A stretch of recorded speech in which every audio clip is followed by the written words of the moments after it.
Hello, rev up the vote. I'm going to get straight to the point here.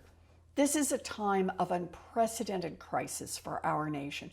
Across this country, the fight for social, racial, and economic justice wages on.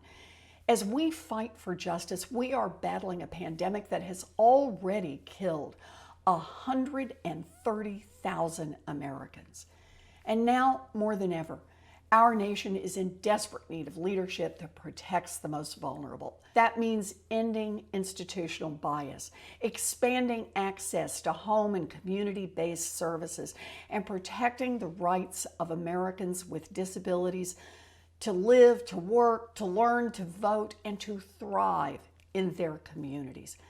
Because while we've made significant progress since the ADA was originally passed, we've still got a lot of ground to cover. This year, roughly 23% of the American electorate will be people with disabilities. That's over 35 million people. So this week, during National Disability Voter Registration Week, we have come together to encourage voters with disabilities to vote as if your life depends on it, because it does. The first step is to register. Go to whenweallvote.org and make sure your voice is heard in November. And encourage your family and your friends and your loved ones to get in this fight as well. It's going to take all of us to make change. And then the next step is to make sure that everyone can vote safely in November. That means expanding vote by mail so that people who want the option to vote from home can do so.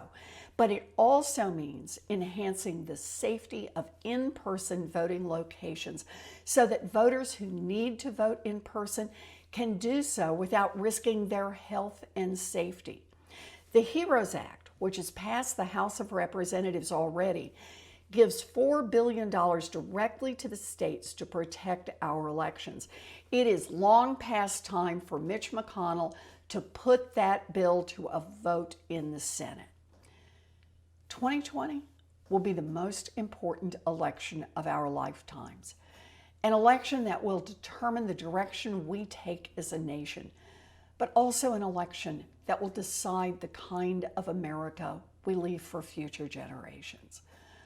I'm in this fight for an America that eradicates ableism, an America where people with disabilities have equal opportunity, full participation, independent living, and economic self-sufficiency, and an America that is truly inclusive. It is an honor to fight alongside you.